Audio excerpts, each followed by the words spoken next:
Who are you? In my sight, who are you?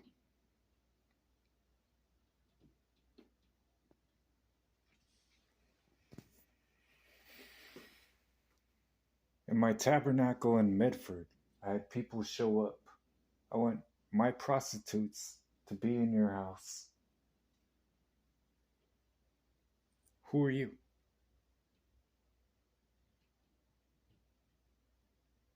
Why do you equivalate the amount of people that agree with you to be righteous? Who are you? I write an entire poetry session around it. Who are you? In fact, let me show you. I already did it.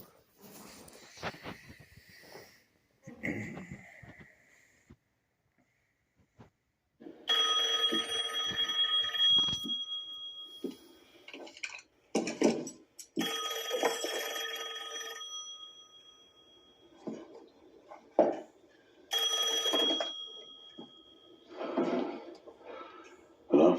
Mr. Shelby, I imagine you're curious as to who it was prevented the assassination last night. If you look out your window, you'll see a flag of truce.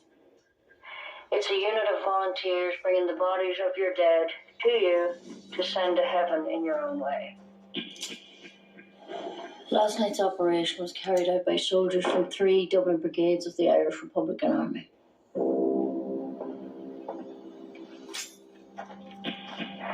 We need to keep Mr. Mosley alive. That's all you need to know.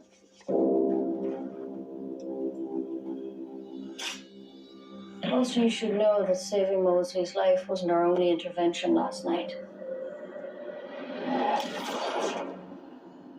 We've made some changes to the structure of your organization.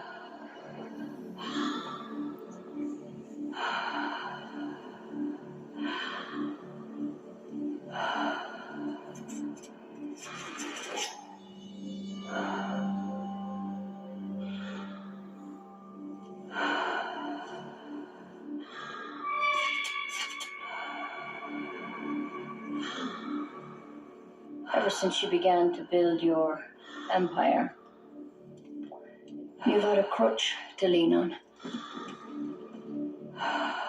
Last night we kicked away that crutch. From now on, it will be us that you lean on. Please be aware, Mr. Shelby, that the deaths of your people are your own responsibility.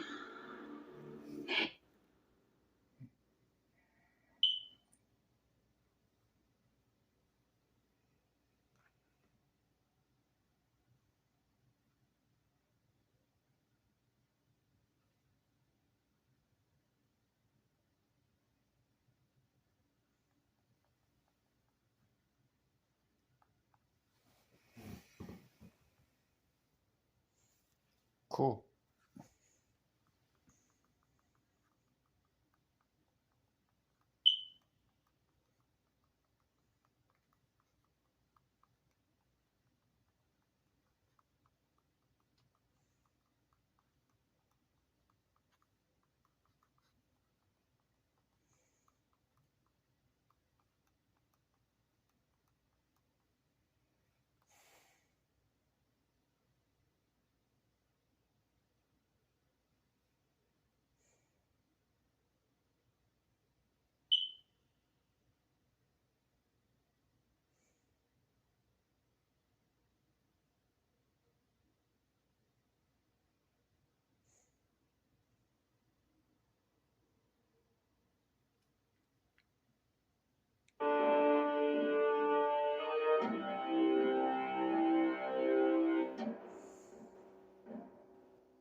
Gunnery Sergeant Carlos Hathcock was the most accomplished United States Marine Corps sniper in the Vietnam War, where he accumulated 93 confirmed kills, and probably several times that number in probables.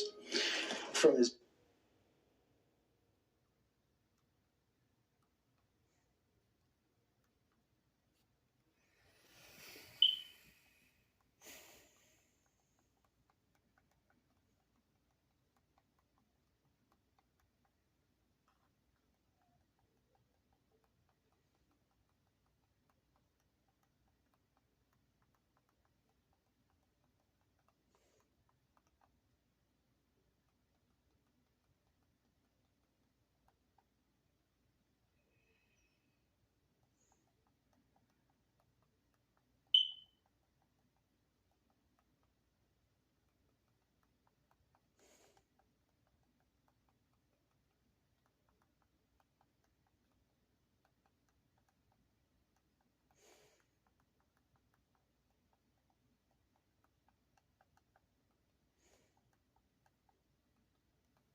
boyhood days, he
So I gotta ask, this is not a normal profession. When guys are, aspiring to be in the NBA, they'll study people like Michael Jordan, Magic Johnson. They'll study the greats. If they want to become professional fighters, they'll study people like Muhammad Ali, John Jones, George Foreman, the greats. But this is not a typical profession, because just by virtue of what it is, I'm going to be a sniper. It requires you to take life. It is by definition, I'm going to have to do things that most people can't. For a sniper, do you guys sit and do you have your heroes? Do you have people who I've studied this person my entire life? And if that's the case, is it the person with the most kills, or do they possess certain elements about their style and the way they went about doing their job that sticks out to people like you? Definitely. Like, I didn't have anybody, like you mentioned, let's say basketball. If I wanted to be a basketball player, I would probably study like Michael Jordan, Kobe Bryant. If I wanted to be a boxer, I'd take Mike Tyson, Ali, Frazier, Foreman, even Mayweather, along those professions, like we have, like, I'm going to be honest, like being the only black guy in the sniper battalion, and for a while, like in the entire battalion, and a sniper profession in general, we didn't have anybody as a black guy, to look up to, as you would in sports. For me, it was Carlos Hathcock. He was a Marine sniper in Vietnam. And I used to steal video cassette tapes from the library, skip school or get out of school by faking sick, and come home and study his tapes of interviews with him being a sniper and what it was like for him. And that was like my idol. He had, crazy amount of kills, like 93 in Vietnam. But he's not even the guy with the most in Vietnam. His spotter, I think he outdid him by a few dozen. But that was who I looked up to, and it wasn't because of the number of kills. It was the way that he went about it. Like he, in my opinion, is like the godfather of all sniping when it comes to what we do today. He was an excellent stalker. He could stalk. One of his big stories was stalking Vietnamese commander for like 1,000 yards and had to sneak back out after he assassinated him. Stuff like that is what, you know, I took from him, and just how he went about it, just his calmness, his collectiveness, and just everything about him. How he describes shooting, of going into this like bubble where nothing else exists. That's how I feel when I shoot. Shut everything off, and it's just me and the gun and whatever the thing I'm about to shoot is. And I took those attributes from him, and that's who I looked up to as a sniper. Before going in, studied him as a kid. When I was in the military, I continued to study him. That was my guy, Carlos Hathcock.